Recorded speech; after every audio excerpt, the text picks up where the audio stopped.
நம்மளை வீட்டில் வந்து பிக்கப் பண்ணி மேடவாக்கத்தில் போய் கார் எடுக்கணும்னு கூப்பிட்டு போனாங்க. போகிற வழியில் கொஞ்சம் பெட்ரோல் போட்டுக்கிட்டோம். அப்படியே காலையில் நம்ம சென்னையை பார்க்க கொஞ்சம் நல்லா தாங்க இருந்துச்சு. விடியகாத்தால அத்திப்பாறை பிரிட்ஜு செம்மையாக இருந்துச்சு. பிரிட்ஜுக்கு மேலே பிரிட்ஜு, அதுக்கு மேலே இன்னொரு பிரிட்ஜு, செம்மையாக இருந்துச்சு. அப்படியே கஸ்டமர் ப்ளேஸ் வந்துவிட்டோம். இதுதான் அப்படியே கஸ்டமர் ப்ளேஸ், இதுதான் அவங்க வீடு. இன்றைக்கி நம்ம ஓட்ட போகிற வண்டி இது தான்.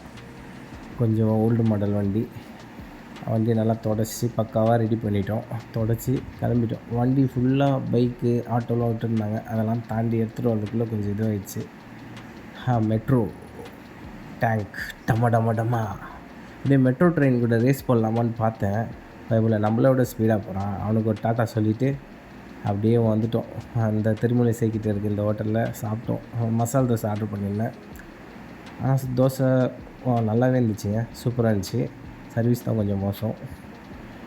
அப்படியே எடுத்து ஸ்ரீபெரும்புத்தூர் டோலை தாண்டினதும் கொஞ்சம் ஸ்லோ மூவிங் தான். ஏன்னா ரோடு ஒர்க் நடக்கிறதுனால கொஞ்சம் ஸ்லோ மூவி தான். கொஞ்சம் சேஃப் அண்ட் செக்யூராக வண்டி ஓட்டுங்க. காஞ்சிபுரம் வரையுமே இந்த மாதிரி இறங்கி ஏறி இறங்கி தான் போக வேண்டியதாக இருக்கும். கொஞ்சம் ஸ்லோவாக பார்த்து சேஃப் அண்ட் செக்யூராக ஓட்டுங்க. அந்த சைடு போகிறவங்களா இருந்தீங்கன்னா. காஞ்சிபுரம் தாண்டினதும் ரோடு கொஞ்சம் ஃப்ரீயாக இருக்கும்னு நினைக்கிறேன். பார்ப்போம்.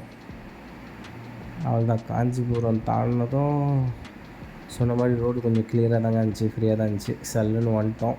அப்படியே ஆற்காடு கிட்டே வந்துட்டேன். கஸ்டமர் பழம் வாங்கணும்னு நினச்சாங்க. எல்லா பழத்துலேயும் ஒரு கிலோ பிடிச்சிட்டு எல்லா பழத்துலேயும் ஒரு கிலோ வாங்கிட்டு கிளம்பிட்டோம். ஆற்காடு உள்ள செம்மையாக இருந்துச்சுங்க. ஆற்காடு ஆனால் ஃபுல்லாக மசூதிங்க நிறைய இருந்துச்சு. அந்த சந்தூரில் புந்தில் அப்படி ஓட்டுறதுலேயே நல்ல இதுவாக இருந்துச்சு. அதுக்கப்புறம் வேலூர் கிட்டே வந்துவிட்டோம். லெஃப்ட் எடுத்தால் வேலூர் டவுன் வந்துடும். டவுன்கிட்ட வந்துட்டு கஸ்டமர் அவங்க போக வேண்டிய இடத்துக்கிட்ட வந்துவிட்டோம். கஸ்டமரை ட்ராப் பண்ணிவிட்டு கொஞ்சம் ரெஸ்ட் எடுத்தேன். பசிச்சுது, சாப்பிட வந்துட்டேன். ஃப்ரைட் ரைஸு அங்கேருந்து ஒரு சின்ன கடையில் ஃப்ரைட் ரைஸ் ஆர்டர் பண்ணி சாப்பிட்டேங்க. பரவாயில்ல, அண்ணன் நல்லா தான் போடுறாப்புல ஃப்ரைட் ரைஸு. டேஸ்ட் நல்லா இருக்குமா தெரியல. என்ன தான் இருந்தாலும் சென்னையில் சாப்பிட்ற மாதிரி வரலங்க. தான் நம்ம ஃப்ரைட் ரைஸ் நான் நினச்ச மாதிரியே கொஞ்சம் ஓரளவுக்கு சுமாராக தான் இருந்துச்சு. சென்னையிலாம் ஃப்ரைட் ரைஸ் சூப்பராக போடுறாங்க. இருந்தாலும் பரவாயில்ல. பசிக்கு சாப்பிட்டு கஸ்டமர் வந்தோடனே கிளம்பிட்டோம். திரும்ப ரிட்டனு. எல்லாம் செம்ம தூக்கம். அப்படியே சல்லுன்னு போயிட்டு வரும்போது கீழே இறங்க முடியல. நம்ம தெரிஞ்சுக்கலாம் காஞ்சிபுரம் வந்துட்டோன்னு. அப்படியே ரோடு கொஞ்சம் டேமேஜாக தான் இருந்தது. கொஞ்சம் பொறுமையாக ஒரு டீ ஒன்று அடிக்கலான்னு டீ ஒன்று அடிச்சுட்டு